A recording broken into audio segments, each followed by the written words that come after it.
Thank you. It's a great pleasure to be here to have the opportunity to speak. Today I'm going to talk about my recent paper with Eugenia, Dom, and Zhen Chen. So let me start with some motivation. The motivation is that the Ruth-Takyanagi formula, as we know, that says A over 4G equals the entropy, is usually understood as computing the entropy in some boundary dual theory. In particular, we are familiar with this picture where in ADS-CFT, the entropy is simply defined as the entropy of some region on the boundary. For example, here we have two CFTs, and B is the left CFT, and we define the entropy there. The question is, can we understand this entropy not from the boundary perspective, but purely in the bulk without invoking ADS-CFT? And the answer I'm going to propose today is yes. But before explaining why the answer is yes, I'd like to comment on two recent developments that suggest that we can do this. The first is that in the page curve derivation, we use this setup where B is not a gravitational system, where B is a non-gravitational bath. And the second is the recent development where type 2 von Neumann algebras and their entropy has been found in the semi-classical limit. So in that case, and remember Jonathan's talk on Tuesday, that we can define entropy up to additive constant, and we can match to this kind of formula.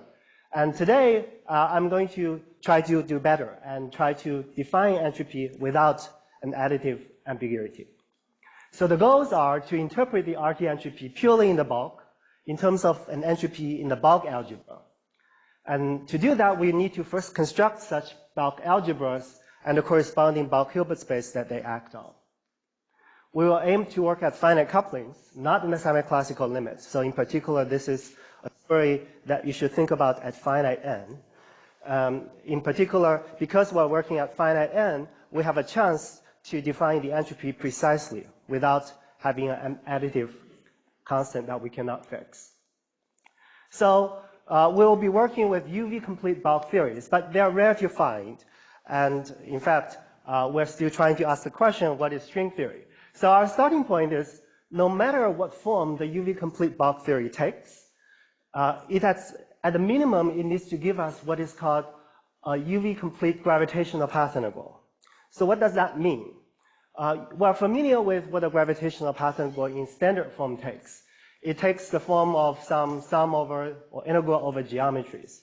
But the UV complete version of that may look something very different.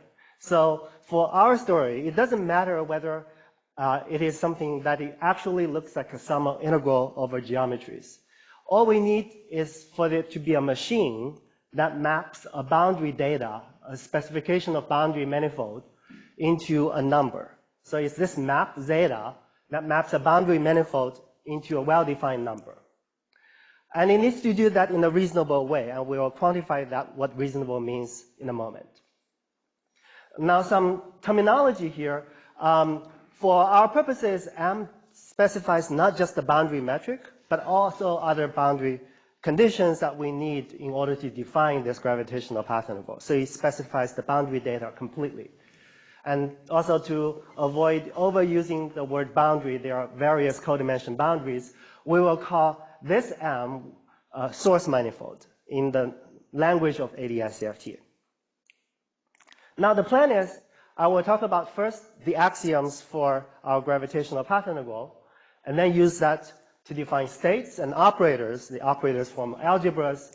I will talk about trace and the properties of the trace on such algebras. And it will turn out that the properties will constrain the algebras to be type 1 algebras.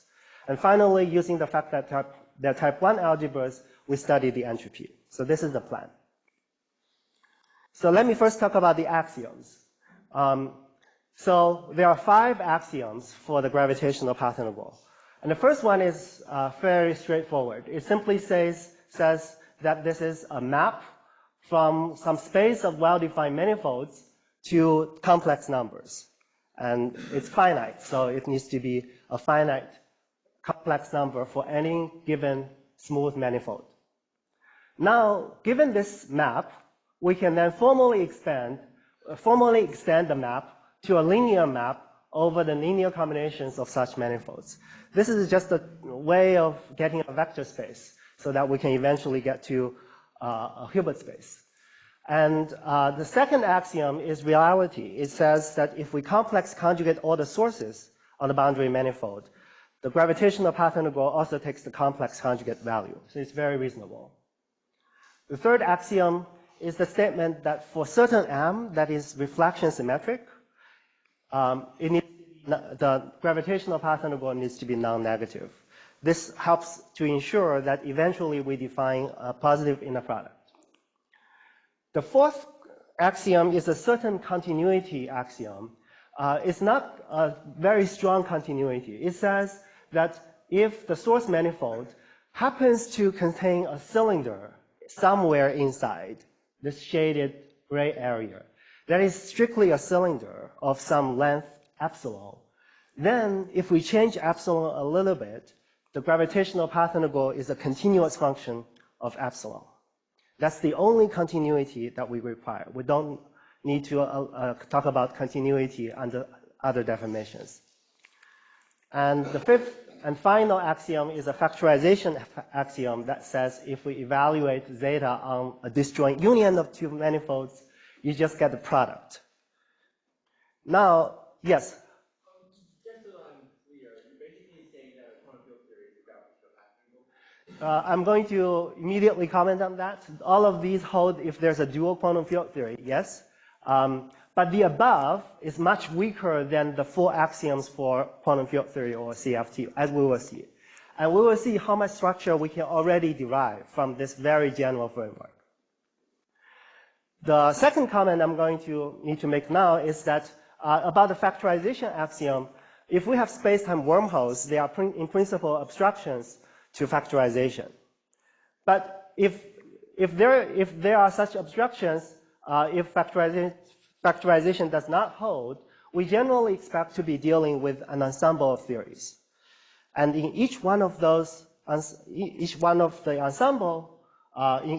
those theories, we have factorization. So we will be working in that sense, each one of those theories where we can use the fifth axiom and derive everything we want from it. So that's the framework. Yes? Can you comment on the conformal mode problem? Conformal mode problem. Here I'm assuming the gravitational path integral is a machine that gives us finite numbers. So it doesn't have to be a sum over geometries. If you try to define it in a particular way, you'll need to solve the conformal mode problem in some way. So M is just a topological manifold? It generally has a metric and other fields, other boundary conditions for other fields in the bulk. So it's not just topological. If you change epsilon, then somehow these boundary conditions on the fields should also be adjusted in some way? Yeah, so good question. Remember I said that M is, when I say M, it means all the boundary conditions. So when I say a cylinder, I also mean that the metric is a cylinder, and the fields, the sources for other fields that I need to specify is translationally invariant under that cylinder. So it's a constant in that direction. What is the data that there is a bulk here? I mean, maybe there's some other way of getting this without the bulk? Yeah, that's a good question. Right now, the bulk is hidden in the inner workings of this map. This map is a machine that you feed it boundary condition, and then it does this computation in the bulk, and then it gives back the number. How do you know that? I mean, in what assumption are you using that there is a bulk? I mean, you could do this computation in the field theory, right, that you showed with the way of this condition. So that's a very good question. I think I'm taking the perspective that no matter what, whenever we have a bulk gravitational theory, at a minimum, it needs to do this. I think what you're asking is what additional structure we would want to put in to make this even richer than what I've said. And I think that's a very good question. I don't immediately have a simple answer to provide at this point. Yes? Can I ask why you're restricted to this restricted set of axioms? I mean, something you could have said is that you expect, because of the holographic principle, you expect that the gravitational path integral spits out a local quantum field theory. And this is some restriction of that set, but the last assumption, factorization, is a very strong one, of course. Yes. So why are you considering just restricted set and not just saying that? This is the short answer is that this is a wicked set of axioms that provides an interpretation of the entropy. So it answers the first question I presented on the first slide. So let me go on. Whenever we have this kind of gravitational path integral, we can then cut the gravitational path integral to define states. And we may want to construct a Hilbert space of such states by cutting open this thing into the closed manifold into two pieces, N1 and 2, that then we can use to label the states. And in particular, if we have two such states, we may want to define the inner product by simply saying we glue them back together into a closed manifold, and we put this into the zeta machine to give a number. One issue in this is that, in general, if we try to just put together any N1 and 2 together into a closed manifold, well, it may not be a smooth manifold, and therefore, the zeta evaluated on this closed manifold does not have to be well-defined. The solution we're going to use is that we will restrict the states that to be labeled by manifolds that are rimmed manifolds with boundary B. Rimmed simply means that it has a boundary B, but also there's a neighborhood of boundary B that is exactly a cylinder of some finite length. It doesn't matter how short that cylinder is. The important thing is that it's a non-zero length cylinder at the rim. So as long as these two manifolds are rimmed manifolds with the same boundary B, we can then glue them together, and it's always going to be smooth. We will call the set of all such rimmed manifolds YB, and again, linear combinations will be denoted by underline. So for each choice of B, we can then define the states. The states will be labeled by N with some rim B, and this in fact defines a pre-Hilbert space because the inner product is only guaranteed to be positive semi-definite. But then we have a standard procedure of quotienting out the null states and completing the results in by Cauchy sequences and define a Hilbert space, which we call the B sector of the full quantum gravity Hilbert space. Yes, Veronica. So, but this presumably is like set of measures equal all the manifolds, and none of them would solve any equation. This is B. This is on the boundary. Remember, we're specifying the boundaries manifold at a given spatial slice. We're not specifying what is happening inside. So I hope that answers your question. Let me give a few comments. The first is that we may have wondered whether rim surfaces are too restrictive to get everything we are interested in. They seem very special things to prepare states. The immediate comment is that taking the Cauchy completion is expected to make this better, to get more things out of it.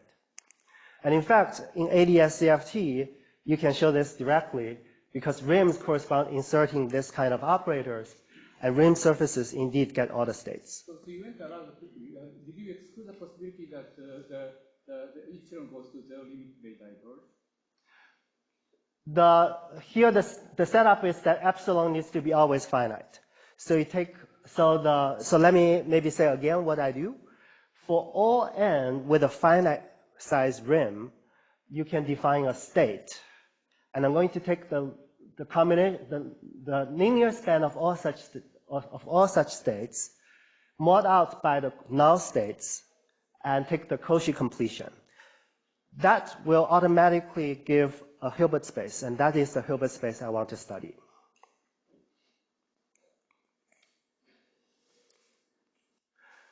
So now let me focus on a particular sector where the boundary manifold is specified as the disjoint union of two B's, and I'm taking them to be the same B. This is just for simplicity. I could have chosen two different B's on two sides, but it is like what we're usually considering on two CFTs on the same manifold. So this is a simple example we can consider. One special thing about this simple case is that rim surfaces that has two B boundaries define not just states, but also operators. The way we are going to see this is that we will first view the space of all such surfaces as an algebra, and then define how they act on the states. So they actually define two different algebras. We call them surface algebras. For any two such surfaces with left B and the right B boundary, we can glue them together and define either a left multiplication or a right multiplication according to how we glue them together. Left multiplication is A goes to the left side of B, and the other way around causes the right multiplication. For convenience, AB is always defined to be the left multiplication. But the two algebras are actually related by isomorphism, which we call the star operation. A star operation is really where we take an A and complex conjugate order sources and also swap the left-right label. So that is kind of a Hermitian conjugate. Once we have that, we can define a trace. A trace of a surface is simply closing the two ends of the surface, making a closed manifold, and then put it into the zeta machine. It obviously satisfies cyclicity because no matter which order you glue them together, eventually you glue them back into a closed manifold, so that it's the same closed manifold. And in fact, inner product between two states can be written as a trace. The trace has an interesting inequality, which will be the hero, one of the heroes of our story. It satisfies this interesting thing where A and B are two arbitrary surfaces. Then the trace of A star B, B star A, is bounded by this thing. And it turns out this is just a simple consequence of the positivity of the inner product, but applied to the four boundary sector. So instead of thinking about just two boundaries B's, we think about four boundary B's. And there are, so the right-hand side can be thought of as the norm of a state computed in this way, where A prepares a state on the first two boundaries, and B prepares a state on the last two boundaries. So this is the norm of a state is then computed by the trace of A star A, trace of B star B. There's another state where A prepares this funny two boundary, and B is arranged in this way, and it has the same norm as this state. But the inner product between the first state and the second state is computed by this trace, and that is the left-hand side. So by the Cauchy-Schwarz inequality, this trace needs to be bounded by the product of the other two traces. Now, we have defined these surfaces as formal algebras. We can then act them on the states. So for any surface A, we can define two ways of acting on the state.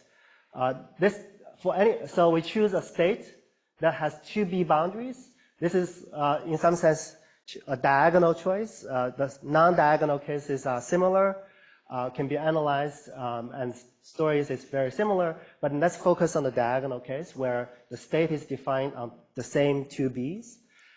Then an operator that has two B boundaries can either attach to them to the left B or to the right B. So the same A will define an AL and AR. The set of all such ALs will form an operator algebra AL hat, and the set of all ARs will form an AR hat. These two operator algebras are self-bounded operators. It's very useful. That's a very useful property to know that they are bounded operators. The reason that they're bounded is the trace inequality can be written as a statement that no matter when you insert a dagger A in between two state B, is always bounded by this trace of A star A times the norm of B. So from that, since this applies to arbitrary B, you deduce that the operator norm of A is bounded by this trace, and the trace is finite according to the finiteness axiom. So this is a finite number. And finally, operators get a trace from the same trace defined on the surfaces. So far, we just defined commuting operator algebras, A hat L and A hat R, of bounded operators acting on these states. They're not von Neumann algebras yet. In particular, they don't even have the identity. But we can complete them into von Neumann algebras in one of the standard ways. We can take the closure of these operator algebras in some right topologic operator topology, or we can take the double commutant among all the bounded operators acting on these states. So this is quite abstract. Can we understand the structure of the resulting von Neumann algebras more clearly? And mathematicians tell us to do so, we simply understand the trace, or whether the trace exists or not. So we had a trace on the operators algebras before completing them. We just need to somehow extend the trace to the bigger von Neumann algebra. So this is what we will do next. To define a trace, it turns out the hero is this cylinder that we've seen before, because we can define the trace to be sandwiching whatever operator in the von Neumann algebra between two cylinders. So it's like this picture, where A is whatever von Neumann, the element of the algebra we get. We sandwich it between a cylinder of length beta and another cylinder of length beta. And at the end of the day, take beta to 0.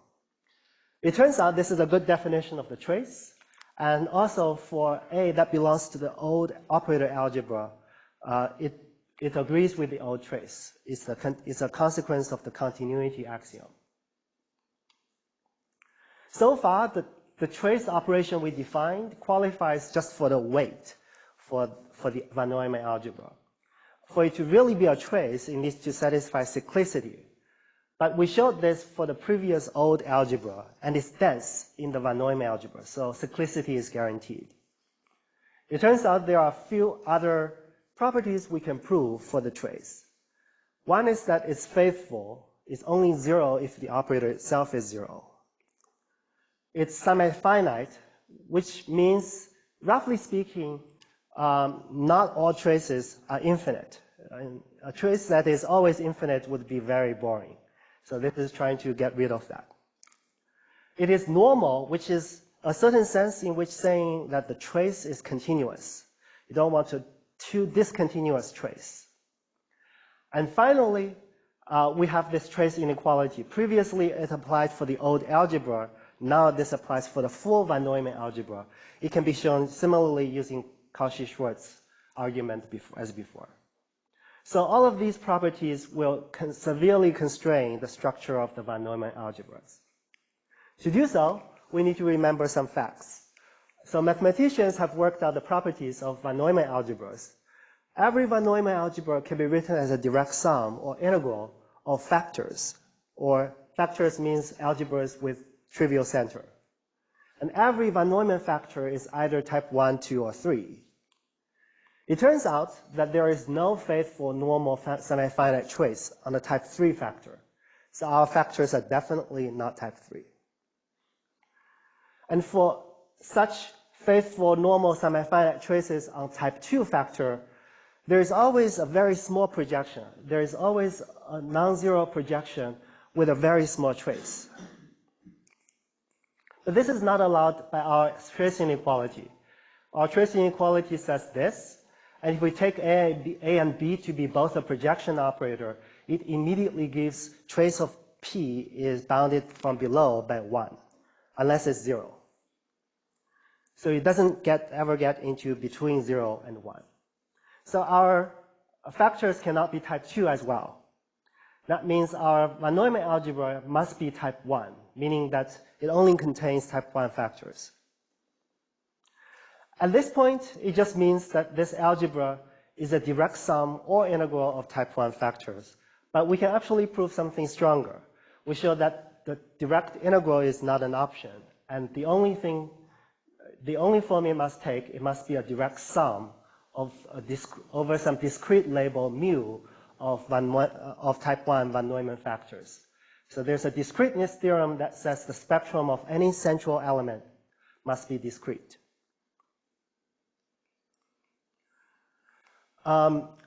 Moreover, the left and right algebras are commutants of each other, and therefore they share the same center. So that means the mu index that I used to label the left must be the same index set that we used to label the right. Moreover, the full two-boundary Hilbert space can be decomposed into a direct sum over such mu's. And each H mu sector is a tensor factorization, is a tensor product of the left factor and the right factor. The left factor will generate the left A mu on the left A mu. The right factor will generate the right A mu. So things work out as you expect. So in this story, the two-boundary Hilbert space in general does not need to factorize between left and right because it's a direct sum over such factorizations. In ADS-CFT, it would factorize. So this is, in some sense, goes beyond ADS-CFT. The normalization of the trace is interesting, so let me talk a little bit about it.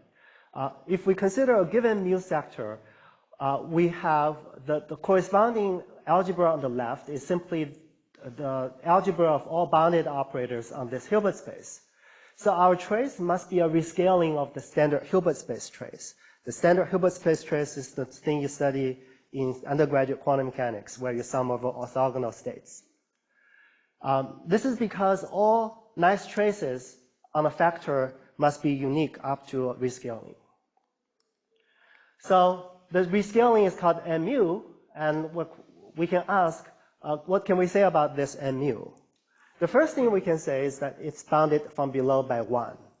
You can see this by using this equation on a one-dimensional projection. A one-dimensional projection means the left-hand side is equal to 1, and the one-dimensional projection means the right-hand side is, the bigger trace is equal to 1, and therefore the left trace we have previously shown is bounded from below by 1.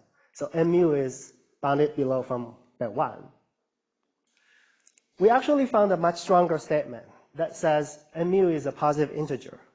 It turns out that there's a quantization theorem that says with the axioms that we have, then any non-zero finite dimensional projection that is inside this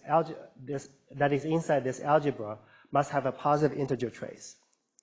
Roughly speaking, the intuition is that if there is a non-integer trace, then you can use multiple copies of the P to build a very complicated n-boundary state. And eventually you'll get into trouble with reflection positivity. So far, we saw that our gravitational path integral trace, little tr, is equal to a rescaling of the standard Hilbert space trace with some integer n mu. You might wonder why we care about n mu being an integer in the first place. In fact, you might still feel unsatisfied that n mu is generally not equal to 1, so that our trace is not just equal to the Hilbert space trace. But it's easy to fix this. If n mu is equal to an integer, we can simply extend the Hilbert space by tensoring some finite dimensional Hilbert hidden sector. The hidden sector is chosen to precisely have an n mu dimensional Hilbert space. And if we do this, the extended Hilbert space H tilde will have a trace that is n mu times the Hilbert space of the original, the trace of the original Hilbert space. So the tilde trace, which is a standard Hilbert space trace, is equal to our gravitational trace. What this means is that even though the gravitational path integral only produces operators that act trivially on the hidden sectors, and this is the meaning of hidden, the gravitational path integral tries to make it up for us by giving us the correct trace, and therefore correct entropy. All of this happens so far is on the left, but the similar statement happens for the right. You also do the same extension on the right, and the full extended Hilbert space is simply a direct sum over the product of left and right. So now we can discuss the entropy. We have a trace. The trace defines the entropy in a standard way. It's the entropy that we would call the left entropy. for any boundary state psi, we can define a reduced density matrix by demanding that it produces the correct expectation value for any operator in the von Neumann algebra on the left. And then the entropy is defined by the standard formula, trace minus rho log rho. First comment is that since the trace we're using here is the same as the Hilbert space trace on the extended Hilbert space, the entropy has a standard state counting interpretation on this H tilde. The second statement is that if we focus, for example, on the simple case where psi is defined by a simple surface, so psi is simply given by a surface that has two B boundaries, then the density matrix on the left is simply the natural thing you would expect. It is gluing psi with psi star on the right, and that exposes two B boundaries on the left. That defines the density matrix. You can easily see that using this picture and inserting A in the middle, this picture is the same as the left side and as the same as the right side. So you automatically satisfy this equation. But in general, if you have a hidden sector, this row psi would not be unique. What would it, by, I mean, the definition of how you introduce row psi? It is unique because it is required to be in this algebra that cannot act on a hidden sector. And can't you sort of modify what it does with the hidden sector, this density matrix? I mean, that's a good question. I believe that if you change the density matrix on a hidden sector to a non-maximally mixed density matrix, you may get into trouble with a rainy version of this argument. But that's a fine-grained point. We can discuss that more later. Yes? It seems like if we use the ordinary gravitational path integral with metrics and whatnot, yeah. and just declare that we're going to ignore, or just drop Euclidean wormholes, yeah. that it would satisfy your axioms, but it doesn't have the microspace. So how can there be a Hilbert space interpretation just from those axioms? If you drop the space-time wormholes, don't you need to still say something about how to sum over geometries? Even without wormholes? Do you have in mind not summing over geometries, topologies? For another answer to your question is that you won't get the page curve that you like. So which axiom does it violates one of the axioms? If you do sum over topologies, then there's a convergence issue. So it's not obviously satisfying axiom 1. That's the first order problem.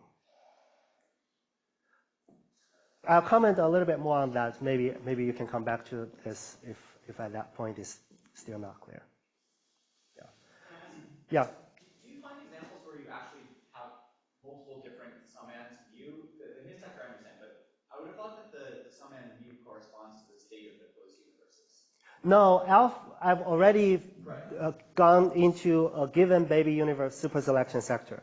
So mu is something completely separate. And I'll give examples, and at that point you will see examples where mu appears. So this is, once we have the density matrix in terms of psi star, then we can just compute von Neumann entropy by using the replica trick. So we can calculate Rayleigh entropy, which is simply the trace of n powers of psi star. We have this picture where we glue n copies of psi star together. This may be called the gravitational replica trick. And now, if this gravitational path integral, this is now well defined at finite n, but if in the infinite n limit, it satisfies, it approaches what we can calculate using the semi-classical gravity, then the standard Lucas-Montesano procedure would derive the entropy A over 4G. So it would match that limit. In that sense, we have given a bulk interpretation of this RT entropy by using just the set of axioms on the gravitational path integrals. And in particular, the bulk interpretation is that this entropy is equal to the left von Neumann entropy defined on the left algebra. And moreover, it is the state counting entropy on the extended Hilbert space, state counting in the sense that if we have a maximally mixed state in an n-dimensional Hilbert space, then the entropy is log n. So let me briefly say something about examples. Our axioms apply to all ADS-CFT examples, obviously, but also applies to some other examples. One is the 2D topological gravity model of Merrill and Maxfield, either with or without end-of-the-world branes. And in particular, in this case, you can clearly see that mu is non-trivial in these examples. Without the end-of-the-world branes, there is no one boundary Hilbert space, but there are two boundary Hilbert spaces. In order to achieve that, you must have a non-trivial index set for mu. In fact, our quantization condition gives some quantization condition for the trace of the interval, which is simply what is called Z in that paper. So it gives us new constraint. If we can think about the UV completion of pure JT gravity as another example, and in this case, we can talk about the dual matrix and the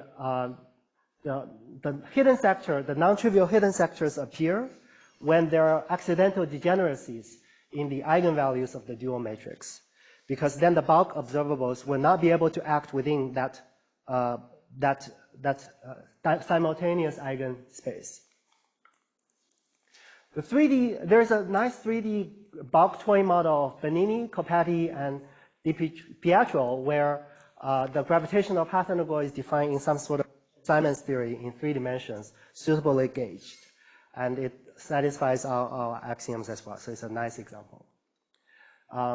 One comment I'd like to point out is that if we take a semi-classical limit, then our algebra often becomes type 2, or at least contain continuous spectrum for central operators. So if we take a class of models that satisfy our axioms, the limit doesn't have to satisfy our axiom. So let me quickly summarize. We have seen how a UV complete gravitational path integral obeying reasonable conditions define type 1 von Neumann algebras of bulk observables. And there's the center of these algebras must have discrete spectra. The gravitational path integral defines a trace and entropy on these algebras. The entropy have a state counting interpretation. And in appropriate limits, it becomes the RT entropy. So in that sense, it gives the interpretation of the RT entropy using these bulk algebras. Let me finish by a set of questions. We mostly use the Euclidean version of the gravitational path integrals. In particular, our boundary M is Euclidean. It will be very useful to generalize it to Lorentzian gravitational path integrals and to be able to deal with, for example, cosmology. We mostly talked about cases where our state is defined on two B's. We can call them B left and B right, but they are both closed. It's nice to be able to deal with situations when they are not individually closed but share a boundary. This would correspond to a boundary anchored RT surface.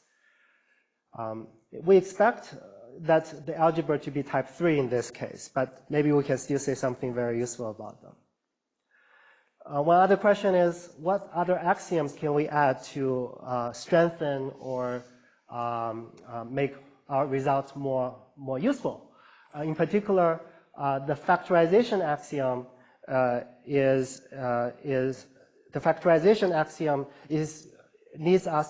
requires us to go into a given element of the ensemble if there's an ensemble. What other axioms maybe regarding space-time wormholes can we use to replace it? Finally, how can we use these results and enjoy them when we develop more UV complete theories of quantum gravity, for example, UV complete string theory? So let me stop here and take questions. Thank you.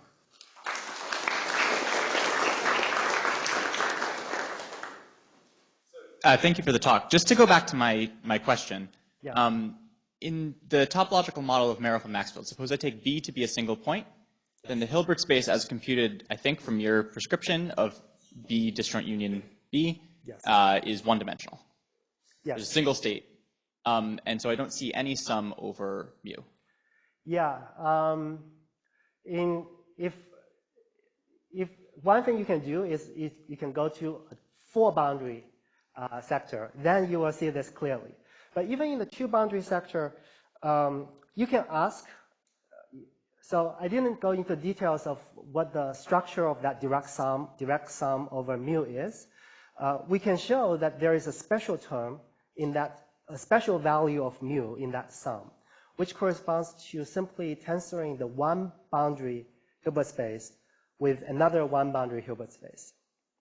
That's always a special term in that sum. And in this case, the one boundary Hilbert space is zero-dimensional, so that term becomes trivial. But in general, it's there. So in some sense, even the two-boundary case has a non-trivial sum. It's just that one of the terms turns out to be zero-dimensional. But if you consider slightly more non-trivial examples, for example, by adding end-of-the-world branes, you'll immediately see the non-triviality. I see, and that means in particular that the set of mu you sum over is dependent on your choice of manifold, spatial manifold. Yes. Yeah, I see. Other questions?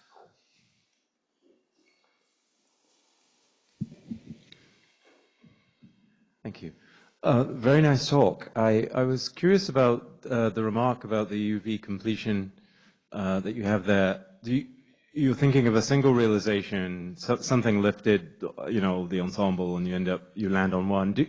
Is there some intuition you have about whether the spectrum should still be chaotic? Because generically, I would expect there wouldn't be those degeneracies, even in a single realization. This is very rare. You're right. It's extremely rare. In most of the ensemble, it doesn't happen. But in a measure zero set, it does happen, and I'm giving an interpretation for those cases. Thank you. So it's a side comment. Is there another question?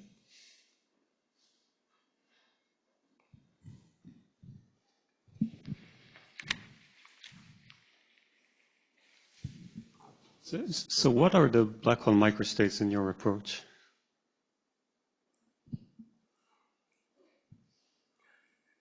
One answer I can provide is you can use this manifold with boundary B to prepare all the states, to create a lot of states. And the microstates are essentially all the states that you can create. Tensor in all the states that you actually live in the hidden sector, because the entropy counting has a contribution from both. I would have imagined that there is a bags of balls problem. If I can create whatever I want, there would be bags of balls. Yeah, but remember, here we mod out by the null state. And what makes all of this work is that when we define the states using arbitrary boundary manifold as boundary condition, a lot of the linear combinations is null. And in fact, this is sort of required by reflection positivity. And once you mod out by the null state, what you get remaining is the physical state. And their counting satisfied is bounded by the entropy.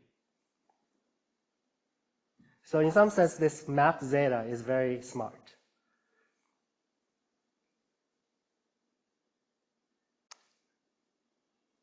Other questions? If not, let's thank Xi again.